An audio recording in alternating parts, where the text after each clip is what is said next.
Hello everyone, welcome to my channel with another new blog. তো আজ প্রথমেই ভিডিওটা শুরু করছি স্প্ল্যানেট মেট্রো স্টেশন থেকে। তার আগে তোমাদেরকে একটা কথা মনে করিয়ে দিই, প্লিজ যারা আমরা চ্যানেলটাকে নতুন দেখছো লাইক, শেয়ার অ্যান্ড সাবস্ক্রাইব করতে ভুলো না।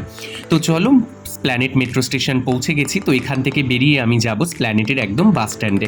আজ আমি যাচ্ছি পুরী। তো পরপর মানে পুরীর শো করলাম, যদিও আগে আগে দেখো তোমরা কি হয়। ভালো খবর তো অবশ্যই যে আমি পুরীতে শো করতে যাচ্ছি, তার সাথে সাথে একটা খারাপ খবরও আছে, ইভেন তার সাথে অনেক রকম মিক্স রিয়াকশন আছে। চলো যেতে যেতে তোমাদের জানাচ্ছি। তো গিয়েই দেখলাম যে আমাদের সব ডান্সাররা, ইভেন গ্রুপ ওনার যিনি ছিলেন, তারা সবাই দাঁড়িয়ে আছে, ব্যাগ সব জিনিসপত্র তুলছে। তো আমরা যাচ্ছিলাম শ্যামলী ট্রাভেলসে ট্রাভেল করে। যদিও তোমরা হয়তো অনেকেই শুনে থাকবে যে কিছুদিন আগে শ্যামলী ট্রাভেলসের একটা বাস দুর্ঘটনা আর কি হয়। যাই হোক না কেন, হোপ ফর দি বেস্ট। আর যেহেতু পুরী যাচ্ছি, জয় জগন্নাথের নাম নিয়ে আমরা কিন্তু বাসে উঠে গিয়েছিলাম। তো তারপর বাসে যথারীতি গেলাম। তো বাসটা ভীষণ দুর্দান্ত সুন্দর, ওয়েল ডেকোরেটেড অ্যান্ড ভীষণ হাইজেনিক, সুন্দর ছিল।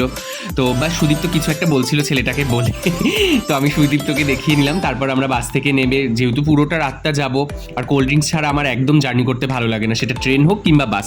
আগের ভিডিও তো দেখেছো, এই যে আমি আর সুদীপ্ত, ও একটা কি ভুলভাল বলছিল আমার নামে, তার জন্য আমি ওর গলা টিপে ধরেছিলাম। তো বাস ছেড়ে দিয়েছে। তো বৃষ্টি পড়ছিল মারাত্মক সেই দিনকে। তো বাসে যাব ওরকম করতে করতে তো আমরা টুকটাক আর কি ব্লগ করছিলাম দুজন মিলে।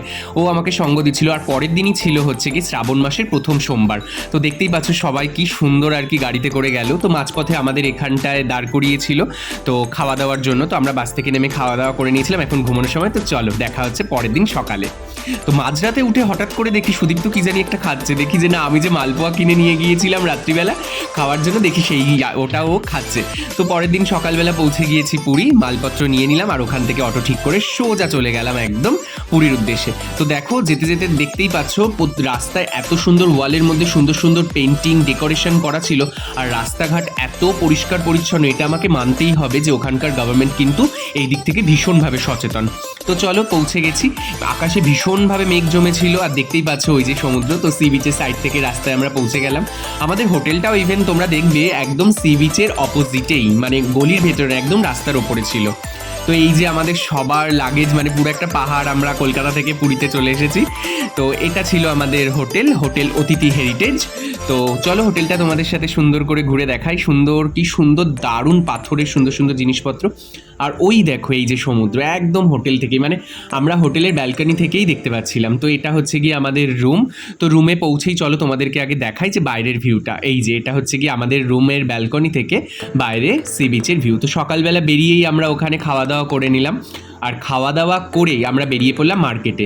তো এখানটায় আমরা জগন্নাথ দেবের দর্শন করলাম প্রথমেই বাজারে যেতে। এটা স্বর্গদ্বারে যাওয়ার রাস্তাটার ঠিক একটুখানি আগেই। তো যাই হোক, জয় জগন্নাথ। কিন্তু আমরা ভেবেছিলাম যে জগন্নাথের মন্দিরে আর কি যাব এখান থেকে, ইভেন সমুদ্রে আমরা একটু স্নানও করব। আগেরবার যখন এসেছিলাম তখন কিন্তু আমরা স্নান করতে পারিনি। তো যাই হোক, এখান থেকে আমরা জগন্নাথ দেবের দর্শন করলাম, তারপর মার্কেটের দিকে এগিয়ে গেলাম। তো জয়দার পায়ের জুতোটাও ছিঁড়ে গিয়েছিল, তো ওরা ওখানটায় দাঁড়িয়ে কিছুক্ষণ আর কি দাম দর করে জুতো কেনার চেষ্টা করলো, কিন্তু আলটিমেটলি কেনা হলো না, কারণ ভীষণ দাম বেশি চাইছিল ইয়ার। তো যাই হোক, তারপর আমরা কাকাতুয়ার খাজা নেব বলে স্বর্গদ্বারের সামনে থেকে একদম চলে আসছিলাম। তো ওই যে ওপরে লেখা আছে কাকাতুয়া, আর মারাত্মক ভিড়। দোকানের ভেতর ঢুকে দেখি, আর কি দারুণ যে সুন্দর গন্ধ বেরোচ্ছিল কাকাতুয়ার ওই খাজার, মানে বলার মতো না গাইজ। তো আমরা 3 কেজি খাজা নিই, সুদীপ্ত 1 কেজির একটা প্যাকেট নেয়, আর আমি 2 কেজির একটা প্যাকেট নিই 200 টাকা দিয়ে। তো যাই হোক না কেন, তো ওখান থেকে ফিরে এসে দেখো চলে আসলাম। এবার দেখলাম যে সবাই আর কি মানে ফটো তুলতে ব্যস্ত। তারপর আমরা এখানে রিহার্সাল করে নিলাম ফোনটাকে সাইডে রেখে, যেহেতু বিকেলবেলায় আমাদের সেই দিনকেই পারফরমেন্স ছিল। তো আমরা তো এখানে শো করার জন্য আর কি এসেছিলাম, যদিও ঘোরার জন্য আসিনি। আর সত্যি কথা বলতে যাওয়াও হয়নি, রিহার্সালের এত চাপ ছিল, প্রেশার ছিল। তো বিকেলবেলায় যে আমরা রেডি হয়ে নিলাম, সবাই রেডি হয়ে শো স্পটে। তো বাঙালিয়ানার পুরোপুরি একটা ছাপ ছিল, মানে মারাত্মক সুন্দর ডেকোরেশন, সুন্দর মেলা বসেছিল। এই যে হচ্ছে কি আজকে আমাদের স্টেজ দুর্দান্ত সুন্দর, ওয়েল ডেকোরেটেডও ছিল। তো তারপর আমরা পারফর্ম করব, পরপর আমাদের প্রচুর চেঞ্জেস আছে, চলো তোমাদের সাথে পরপর শেয়ার করব। এটা হচ্ছে কি আমাদের প্রথম গণেশ বন্দনা দিয়ে শুরুর প্রথম চেঞ্জ। এটা সেকেন্ড আমাদের একটা বাংলার থিম ছিল দুর্গার। এটা তৃতীয়, এটা হচ্ছে কি নরসিংহদেবের এবং কৃষ্ণর যে দশাবতারের একটা অবতার। এটা আমাদের লাস্টের একটা কৃষ্ণা প্রোডাকশন ছিল, সেটার চেঞ্জ। তো তারপরে আমরা শো শেষ করলাম, আর সব কিছু দেখো সব গোটানো হলো। তারপরে যেটা সব থেকে মোস্ট অ্যাওয়েটেড থিং, দেখো এখন আমরা পাবো মহাপ্রভুর সেই শ্রী মহাপ্রসাদ। তো এটা সবার মানে বলে না ভাগ্যে না থাকলে হয় না।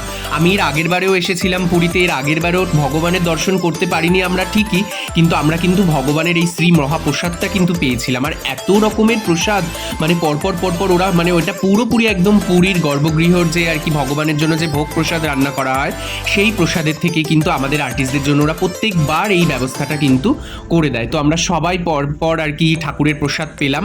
তো দেখো তোমাদের সাথে শেয়ার করছি, প্রচুর মানে 7-8 রকমের, ইভেন কতগুলো তো প্রসাদের ভিডিও আমি করতেও পারিনি, কারণ নিজেও একটু ইতস্তত বোধ করছিলাম যে ঠাকুরের প্রসাদ পাওয়ার সময় মানে প্রসাদটা ঠিক করে পাবো নাকি হচ্ছে গিয়ে ভিডিওটা তোমাদের সাথে শেয়ার করব। তাও যতটুকু সম্ভব আমি তোমাদের সাথে শেয়ার করলাম। তো চলো প্রসাদ পেয়ে নিই আমরা। তো প্রসাদ পাওয়ার পর ওখান থেকে হচ্ছে গিয়ে বেরোলাম। তো আলটিমেটলি জগন্নাথ দেবের দর্শনটা আমাদের আর হলো না। তো সকালবেলা ভোরবেলার আমরা শতাব্দী ধরেছিলাম 5:45 পুরী থেকে। তো আবার আমি মনে করি দিই সাবস্ক্রাইব করতে কিন্তু ভুলো না। তো সকালবেলা উঠে দেখি যে সুদীপ্ত আমার নেক পিলোটাকে চুরি করে নিয়েছিল। যাই হোক, এরকম মজা লেগেই থাকবে। দেখা হচ্ছে পরের ভিডিও।